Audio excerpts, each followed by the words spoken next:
Is Igbo platform an embodiment of what it means to be an Igbo maiden in Ireland? Being a mother, for example, and always being close to children and the young ones, I've been able to, through my daughter and her friends, I've heard them and they've talked to me and they've tried so hard to learn Igbo. They want to know that language. The girls that compete and they watch them are role models. The winner, the contestants, they are role models for these young people. And I've seen teenagers, my daughter for one and her friends that I know, that I see, they all want to know about Igbo and what they do, how the culture. I've seen them make efforts, the young ones, the teenagers, especially the ones born here, like my chairman said. I've seen them make efforts to learn Igbo language. Mrs. Stephanie Obijaku, the creative director of Igbo pageant, noted that celebrating the cultures and traditions of Igbo people in Ireland is very important. It is important to celebrate the culture of Igbo because Igbo are unique.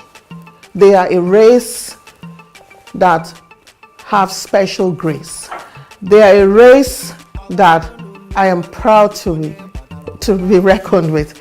The promotion of Igbo culture is for longevity. It's to promote and sustain our culture in every Igbo child in diaspora.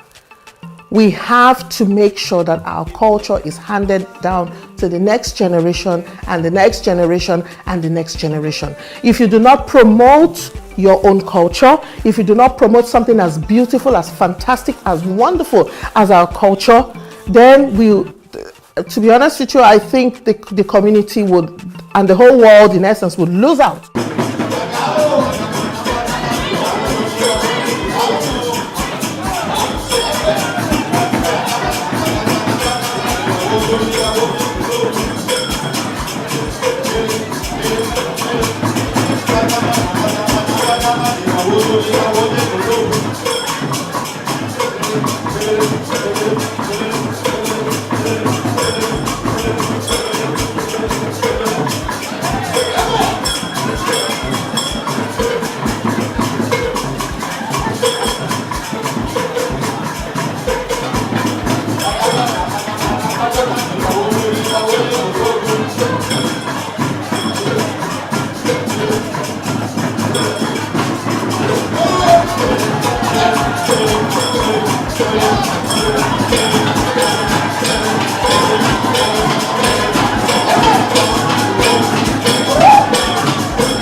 According to the director of Igbo in County Louth, the Igbo platform is helping the Igbo young girls to know the Igbo history. Igbo is so special in a way that this is my 14th years in Ireland and I have never heard anybody talk about bringing up our culture for young ladies, teaching our children in Ireland to really know about our culture back home. Most of us, we have our children here and some of them, they've not been to Nigeria, so they don't know anything about culture. But with Igbo, I'm telling you, it's something special.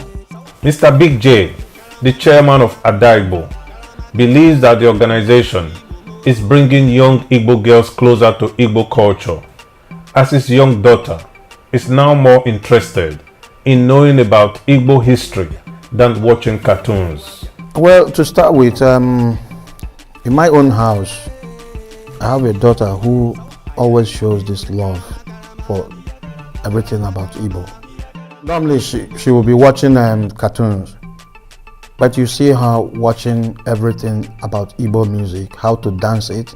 And when her mother asked her, "Why are you watching this?" She said, "Because I want to learn how to dance Igbo, to dance Igbo songs." I said, "Wow." And I see her making efforts, dancing Igbo songs. Sometimes I ask her, how did you find out these songs? She said she just saw them and she clicked on them and they started playing Igbo songs and she loved them. And every time she goes back to them. Thanks to Ada Igbo pageant, young Igbo children in Ireland can now cook Igbo traditional food. Because even when the girls are contesting, I remember the first one, and we asked them their favorite Igbo food and how it's being prepared. And I know at home, Igbo parents here, they prepare those food, but some of the kids, especially the ones born here, not that they don't like it, but they are used to white man food.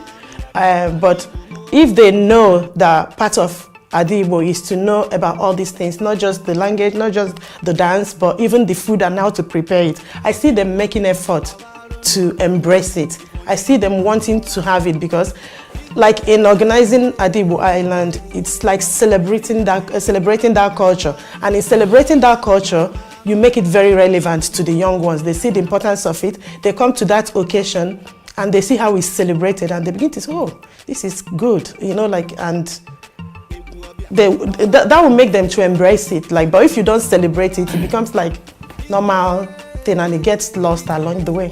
The Ada Igbo platform is helping the Igbo young girls to know the Igbo history. Let me use myself as an example. I have girls, and two of them are big enough. And last 2 years, when my friend called me and talked about Igbo, and I had the idea, and I said that she's thinking something great about our children. So I told my friend, I said, "Look, we are going to do this." He said, "Mommy, are you sure that we can?" I said, "Yes, we can." And when we sat down, we talk about Igbo, they want to know more about our Igbo culture. Mostly my own children, they love those dressing. Of course, they don't see here, no here, they have to cover themselves and all those stuff. But they know that as a young girl, you have to dress yourself in a way that you look responsible, but at the same time, you look sexy and attractive. The creative director believes that Ada Igbo is a celebration of young Igbo maidens in Ireland. Igbo is more a way of making sure that our children born here in diaspora actually go down into their roots, and capture the essence of being a freeborn Igbo maiden. The boot camp is a way of building their confidence. Just like every competition, contesting for Ada Igbo Island, the learning and all the things that you need to know in order to contest properly prepares you to be confident, because you can't face that crowd and be able to answer questions and be able to perform and be able to show your talent or even talk if you're not confident. So before the Ada Igbo, we have boot camp where we bring them all together and we help them. They're already very confident. Igbo people are very confident people anyway, including their even no matter how young they are. So but the boot camp just before the 4 days boot camp, for example, just before the competition, also prepares them. We talk to them, we let them know, just enjoy yourself, just enjoy the moment, and we help them also to boost that confidence. Well, let me put it this way. It's like somebody studying for examination, and then when you finish that, you just go out there and take your exams after studying. We put them through drama training, dancing training, and a whole lot to make them, understand what it means to be an Igbo maiden. That's it. There are a lot of things that is involved in being an Igbo maiden. It has to be about it has to do with your dressing, your cooking, the way you dance, the way you talk. We even teach them a lot of Igbo languages that matter, the basic ones. And these are the things that we teach them, and then it makes them have the confidence. Going out to raise funds is a way of boosting their confidence because they see themselves as change agents. Igbo supports mental health awareness in youth. So, and that is the cause, another cause that Igbo is involved in. So what we do in order to raise funds to support that in where we are in Ireland, for example, we get the girls to go fundraising, and we teach them how to approach people to seek for funding for the mental health awareness. We help them to understand that you just have to ask, and you don't have to be afraid to ask, and people are very generous and they want to support. So in so doing, the girls find themselves reaching out to people, and in being able to reach out to people to seek for funding, that also boosts their confidence. Thanks to the activities of Igbo, people now take us as a point of reference to know about Igbo history. So people, apart from that, there are other girls. I get messages. We get messages from young girls on our Igbo page asking us one or two things about Igbo culture and how they can get involved. People want to register to participate in Igbo. They send messages asking for forms, that they want to fill the forms to take part in Igbo. They love it. The organization is giving young Igbo girls a sense of responsibility. Yeah, like me, I'm a mother, and I'm an Igbo woman. I come from Nigeria, I was not born here. So there are some things back home that we do. There's a way we Igbo women, we respect ourselves. There's a way we talk with respect. And I can't say that our kids, they do respect themselves as well, but we have to teach them. There's a way a girl is supposed to speak, and there are some things a girl is supposed to say, if I may say that. Like here, some children, they use those words, but as an Igbo lady, you don't have to say that. So there are many ways, like our language, respect, behavior, that I taught Igbo young ones. Look, even if we are here, you don't have to do this because you don't know where you're going to. Maybe you end up marrying a man back home, and if you put up this attitude, it won't work. So